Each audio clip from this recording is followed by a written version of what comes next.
चलिए आज का हमारा टॉपिक है average speed and average velocity. Average speed क्या होता है? देखिए कोई पार्टिकल या कोई ऑब्जेक्ट, पार्टिकल तो नहीं आएगा, कोई ऑब्जेक्ट जो है या कार है तो मूव कर रही है एक स्ट्रेट लाइन में a टू d जा रही है।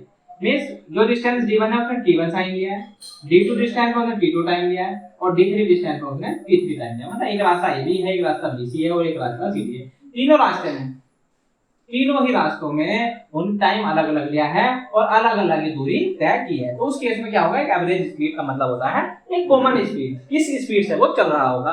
तो बीच बीच में कहीं टाइम कहीं टाइम कम, कहीं टाइम ज्यादा, कहीं टाइम कम, कहीं टाइम ज्यादा, तो ऐसी डिस्टेंस भी। तो इसलिए क्या हो जाएगा, ऐसे एवरेज होगा total distance upon total time. कितना टोटल डिस्टेंस है तो d1 + d2 + d3। Total time कितना है, d1 + d2 + d3। मींस तो total distance upon total time d1 + d2 + d3 upon d1 + d2 + d3। Average speed आ जाएगी metre पर second, इसकी क्या हो जाएगी, यूनिट हो जाएगी। और देखिए आपको मैंने बता दिया था डेफिनेशन बनाना कितना आसान है। The ratio of total distance to the total time is called the average speed. तो ये इसकी डेफिनेशन हो जाएगी। तो डेफिनेशन हमारा डिफाइन करने का, ratio of total distance to the total time, total ये इसकी डेफिनेशन क्यों लगाएंगे, ये तो फॉर्मूला याद है, डेफिनेशन हमारी बन जाएगी। एवरेज स्पीड मुझे लगता है आपको समझ आ गया होगा। एवरेज वेलोसिटी की बात करेंगे तो एक चीज और देखनी है, और एवरेज स्पीड और एवरेज वेलोसिटी है, देखो डायरेक्शन हमारी एक ही है। ये बहुत ही इंपॉर्टेंट कॉन्सेप्ट है, बहुत ही इंपॉर्टेंट कॉन्सेप्ट है। इससे पता चलेगा कहां एवरेज स्पीड निकालनी है, कहां वो एवरेज वेलोसिटी निकालनी है, कहां नहीं निकालनी है। तो अगर एक ही डायरेक्शन में, जिस प्रकार एक ही डायरेक्शन में अगर जा रहा है तो एवरेज स्पीड जो हो जाएगी, एवरेज स्पीड जो हो जाएगी, ये बहुत ही इंपॉर्टेंट है, इक्वल टू हो जाएगा एवरेज वेलोसिटी के। ठीक है, ये एवरेज, ये वेलोसिटी। इस अगर डायरेक्शन सेम है तो इस केस में total distance upon total time same रहना है। टोटल डिस्प्लेसमेंट बस s1 s2 s3 हो जाएगा वेलोसिटी में। तो ये चीज याद रखना है, जब हम क्वेश्चन कराएंगे तो आपसे पूछे जाएगा कि एवरेज स्पीड और एवरेज वेलोसिटी फाइंड आउट करिए। तो कहां में पता है, अगर एक ही डायरेक्शन में जा रही है तो दोनों चीजें बराबर होंगी। ये कॉन्सेप्ट थोड़ा आपको समझना है। चलिए पढ़ते हैं हम एवरेज वेलोसिटी। थोड़ा सा डिफरेंस बेसिक क्या है डिस्टेंस और डिस्प्लेसमेंट का, ये वही यहाँ पे है। एवरेज वेलोसिटी हो जाएगी हमारी क्या, अगर कोई moving object a to b, b to c, c to d में अलग अलग डिस्प्लेसमेंट है और टाइम भी अलग अलग है, तो क्या हो जाएगा, total displacement upon total time क्या हो जाएगा, हमारी एवरेज वेलोसिटी हो जाएगी। Means total displacement s1, small s1 है, ध्यान रखना ये स्मॉल s1 है और ये स्मॉल s2 और ये small s3। Means total displacement s1 + s2 + s3 means एक ही डायरेक्शन में मूव कर रहा है। पिछले टॉपिक में हमने बताया था, अभी एवरेज स्पीड में भी बताया था कि जो अगर एक ही डायरेक्शन होगी तो ऐड होना है, सीधी सी बात है। डिस्प्लेसमेंट जो होगा वो डिस्टेंस के इक्वल होगा, s1 + s2 + s3 upon t1 + t2 + t3। Total displacement s1 + s2 + s3। It means displacement जो हमारा a टू d है, तो मींस टोटल डिस्प्लेसमेंट हमारा ऐड हो जाएगा। और उसके बाद टाइम तो हमारी एक स्केलर क्वांटिटी है, इसलिए टाइम तो टोटल टाइम जो होगा 1 a to d t1 + t2 + t3 unit metre पर सेकंड। चलिए अब एक और इसका एग्जांपल देखते हैं कि हमारा डिस्प्लेसमेंट चेंज कब होगा। चलिए देखते हैं, अगर डायरेक्शन हमारी बॉडी की मूव कर देता है तो डिस्प्लेसमेंट देखिए क्या असर पड़ता है।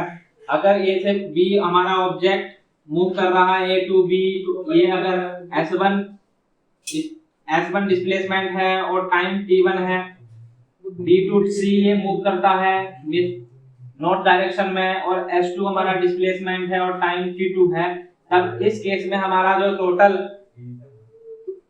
टोटल डिस्प्लेसमेंट होगा वो क्या होगा, टोटल डिस्प्लेसमेंट क्या हो जाएगा, हमें पता है डिस्प्लेसमेंट इक्वल टू क्या होता है, मिनिमम शॉर्टेज डिस्टेंस। तो minimum shortage distance a to c क्या हो जाएगी, means a to c means final position और इनिशियल पोजीशन को हमें मिलाना होता है। तो ये हमने मिलाया है फाइनल और इनिशियल पोजीशन को।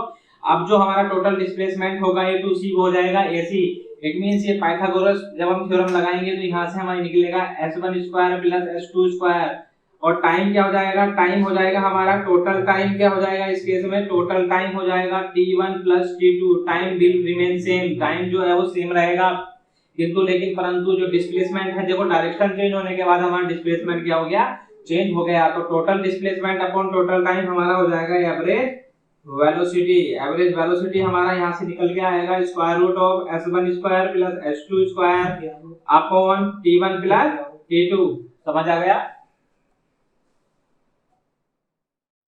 ये इस तरह से जो एवरेज स्पीड और एवरेज वेलोसिटी जो प्रॉब्लम्स या क्वेश्चंस आएंगे उनको समझने का एक सटीक सा उदाहरण हमारे सामने है, समझते हैं। A body moves a distance, एक बॉडी मूव कर रही है कुछ डिस्टेंस, मतलब एक distance A to B in a straight line, means A to B एक हमारी बॉडी है जो मूव कर रही है ए से B direction, A to B गया मतलब इस डायरेक्शन में गया है, with line with straight line में गया है s1 मीटर पर सेकंड, मींस s1 क्या हुआ है मीटर पर सेकंड, हमें यहां से पता चलेगा ये क्या है स्पीड है, क्या है स्पीड है, यूनिट से पता चलेगा मीटर पर सेकंड। एंड बैक मतलब इस डायरेक्शन में मीटर पर सेकंड s1 स्पीड हो गई, एंड बैक मींस वापस आता है b to a s2 metre पर सेकंड, मीटर पर सेकंड हमें पता चलेगा ये हमारी स्पीड है, मींस ये हमारी इसकी जो स्पीड होगी इस डायरेक्शन में वो हो गई s2। लाइन s1 मीटर पर सेकंड एंड s2 मीटर पर सेकंड, फाइंड एवरेज स्पीड, कहां आ गया वापस a पॉइंट पर आ गया है, मतलब a to b गया फिर b से वापस a पे आया है।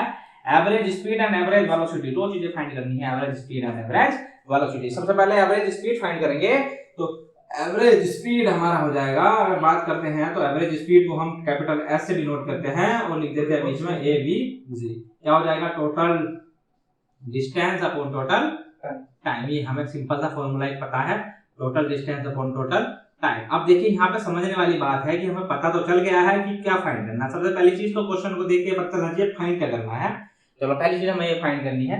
अब क्वेश्चन में दिया क्या है उस चीज को भी हमें एक नजर डालनी पड़ेगी। तो क्वेश्चन में क्या दिया है, दिया है डिस्टेंस, मींस कुछ डिस्टेंस दी है, और दूसरी चीज क्या दी है स्पीड, मींस टाइम तो इन्होंने दिया ही नहीं क्योंकि हमें तो टाइम चाहिए, total distance upon total time, ठीक है। टाइम जो है ये तो हमें दिया ही नहीं। जो चीज यहाँ पे एक चीज अपनी गार्ड बांध लीजिए, जो चीज नहीं दी है उसको हमें गायब करना है, मींस टाइम नहीं दिया है तो हमें टाइम अपने फॉर्मूले में नहीं रखना है, मींस टाइम को किस फॉर्म में चाहिए, डिस्टेंस और एवरेज की मतलब स्पीड की फॉर्म में ही हमें दर्शाना है, निरूपित करना है। जो चीज नहीं दी है उसको हमें अपने यहाँ से गायब ही करना, अपने क्वेश्चन से अपने फॉर्मूले में से गायब ही करना है। तो अब बताइए अगर ये d1 डिस्टेंस d हमारी डिस्टेंस है कंप्लीट, तो वापस जो आएगा b to a वह भी d होगी, डिस्टेंस वापस आने में भी तो उतनी ही दूरी होगी, उतना ही रास्ता होगा वो, तो मींस हमारे पता चल गया जो डिस्टेंस है वो दोनों तरफ बराबर है, मींस a to b भी और b to a दोनों रास्ते में हमारी डिस्टेंस बराबर है। अब हमें टाइम का जिक्र इसमें किया ही नहीं, इसका मतलब टाइम हमें नहीं दिया है तो टाइम को हमें गायब ही करना है, टाइम को क्या करना है गायब करना है। तो total distance a to b d to a क्या हो जाएगी भाई साहब, अगर हम बात करते हैं टोटल डिस्टेंस की, तो टोटल डिस्टेंस हमारे पास हो जाएगी क्या, एक d इधर चला है अभी, पाथ एक रास्ता a b रास्ता, दूसरा रास्ता b है, मींस डिस्टेंस है तो जुड़ जाएगी, तो मींस हो गया 2d। हमें टोटल डिस्टेंस हमें मिल चुका। अगर यहां से यहां तक टाइम t1 लग रहा है और b to a time t2 लग रहा है, तो t1 और t2 हमें गायब करना है, क्यों, क्योंकि t1 और t2 का इसने जिक्र नहीं किया है, इसलिए हमें t1 और t2 गायब करना है। अब हमें पता है स्पीड इक्वल टू होता है डिस्टेंस अपॉन टाइम। अगर a to b की मैं बात करता हूं, अगर स्पीड a to b हमारी बात कर रहे हैं तो डिस्टेंस हो गया d और टाइम t1 हो गया, तो यहां से हम पता चलेगा t1 जो हो जाएगा s a to b means s a से b जो डिस्टेंस वो स्पीड है वो है हमारी s1। तो t1 की अगर हम बात करें तो d upon s a b means a to b जो हमारा रास्ता है उसकी स्पीड, तो d क्या होगी distance a to b d, और स्पीड a से b कितनी हो गई, स्पीड कितनी है a से b में s1, तो t1 हमारे पास आ गया d अपॉन s1 मींस जो हमें नहीं दिया हुआ है, जिसका जिक्र नहीं है t1 और t2 का, इसको हमें गायब करना है, हमने गायब कर दिया है, t1 आ गया d अपॉन s1, ठीक है। तो चलिए अब इसी प्रकार sba हमारी b to a स्पीड क्या हो जाएगी sba, डिस्टेंस क्या है हमारे पास d, टाइम क्या है हमारे पास t2 हमें नहीं दिया है, इसका मतलब यह है कि t2 को हमें गायब करना है, तो d अपॉन sba हो जाएगा, इसका मतलब डिस्टेंस d है और sba मींस b से a की डायरेक्शन में जो ba रास्ता है उसकी जो स्पीड है वो s2 है, मींस t1 हमें मिल गया है, t2 हमें मिल गया है, तो टोटल टाइम हमारे पास आ जाएगा।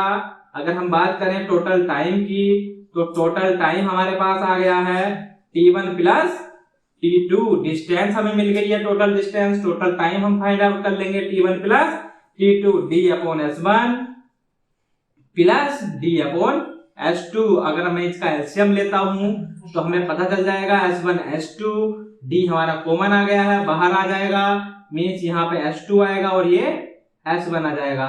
ठीक है, चलिए अब हमारे पास ये जो फॉर्मूला है, इस फॉर्मूले में हम S एवरेज स्पीड की बात अगर हम करते हैं, रख देते हैं, टोटल डिस्टेंस हमारे पास 2D आ चुका है, 2D अपॉन टोटल टाइम हमारे पास ये आ चुका है D, S1 हम पहले लिख लेंगे, S1 plus S2 upon S1 into S2। अब इसको ये नीचे है, इसको ऊपर पहुंचा देंगे, 2D इंटू S1 S2। अब इसको हमें सोल्व करना है, S1 plus S2 into bracket लगाएंगे और ये D से D कैंसिल, तो हमारे पास जो एवरेज स्पीड आएगी इस केस की, एवरेज स्पीड जो आएगी वो आ जाएगी 2S1 S2 upon S1 plus S2। Clear हुई बात? इतनी बात क्लियर हुई? तो एवरेज स्पीड जब हमारी body A to B move कर रही है और वापस उसी डिस्टेंस को कवर करके उसी पॉइंट पे, इनिशियल पॉइंट पे आ जाती है, तो हमें याद रखना है average speed 2S1 S2 upon S1 plus S2, ये हमें याद होना चाहिए। डायरेक्ट इस पे अगर हम बात करते हैं तो अभी एक न्यूमेरिकल भी करेंगे, उससे और आसान हो जाएगा। चलिए अब हम समझते हैं, एवरेज स्पीड हम निकाल चुके हैं, अब हम समझते हैं average velocity. Average velocity, average velocity क्या होता है? चलिए एवरेज वेलोसिटी की बात करते हैं। तो average velocity means total displacement कितना हो जाएगा, A to B D, B to A क्या हो जाएगा, 0। क्या हो जाएगा, 0। Average velocity, total displacement upon total time. Total displacement क्या हो गया, small s a b minus small s b a upon T1 plus T2। ये क्या हुआ, D माइनस ए से बी की लंबाई D, B से ए की लंबाई D upon T1 plus T2। Direct हमारे पास क्या आ गया, 0। एवरेज वेलोसिटी हमारे पास आ चुकी है। क्लियर, ये चीज समझ आई? चलिए इसके ऊपर एक क्वेश्चन करते हैं। अगर हम बात करते हैं तो हमें पता चल गया एवरेज वेलोसिटी अगर वापस उसी पॉइंट पर आए तो 0 हो जाएगी, क्योंकि डिस्प्लेसमेंट 0 हो गया तो वेलोसिटी क्या हो जाएगी, 0 हो जाएगी। और 2S1 S2 upon S1 plus S2 हमारी क्या हो जाएगी, एक वेलोसिटी हो जाएगी। देखिए क्वेश्चन क्या हो गया, अगर A टू B हमारा ऑब्जेक्ट 40 मीटर पर सेकंड से मूव कर रहा है और ये 60 मीटर पर सेकंड से वापस आ रहा है उसी डायरेक्शन में, तो एवरेज स्पीड और एवरेज वेलोसिटी को फाइंड करना है। अभी हमने पढ़ा था एवरेज स्पीड जो हो जाएगी वो हो जाएगी 2S1 S2 upon S1 plus S2। तो पहली हमारी जो स्पीड है वो 40 है, मींस 2 मल्टीप्लाई 40, दूसरी स्पीड हमारी 60 है, दोनों का ऐड हो जाएगा 100, 60 प्लस 40 100, 0 से 0 खत्म, इस 0 से 0 खत्म, तो ये आएगा 6 चौक 24 दूनी 48 मीटर पर सेकेंड। ठीक है, और हमारी जो एवरेज वेलोसिटी की अगर हम बात करते हैं तो एवरेज वेलोसिटी जो आ जाएगी हमारी आ जाएगी 0। क्यों, क्योंकि वापस उसी पॉइंट पर आ रहा है तो डिस्प्लेसमेंट क्या हो जाएगा, 0 हो जाएगा। चलिए एक और क्वेश्चन सोल्व करते हैं। अगर ये हमारी स्पीड चेंज कर देता है, वो ये 70 किलोमीटर पर सेकंड कर देता है या फिर ये 50 मीटर पर सेकंड कर देता है, तो देखिए क्या हो जाएगा। तो एवरेज स्पीड जो हो जाएगी, एस एवरेज जो हो जाएगी 2S1 S2 upon S1 plus S2। It means 2 गुणा 70 गुणा 50 बटे 70 और 50 120, 0 से 0 खत्म, 2 छंग 12 और ये 2 से 70 पंजे ये हो गया हमारे पास 350 बटे होगा 6 और ये 2 से जाएगा तो 2 3 6 और जी 2 1 2, 2 7 14 और 5 मींस 175 बटे 3 मीटर पर सेकेंड। और एवरेज वेलोसिटी क्या हो जाएगी, फिर से एवरेज वेलोसिटी क्या हो जाएगी, 0। क्यों हो जाएगी, क्योंकि हमारी वेलोसिटी डिस्प्लेसमेंट वापस उसी पॉइंट पर आने पर 0 हो जाता है। तो मुझे लगता है इस तरह के जो क्वेश्चंस होंगे वो आपको अच्छे से समझ आ गए होंगे। चलिए आगे बढ़ते हैं, अगला क्वेश्चन करते हैं।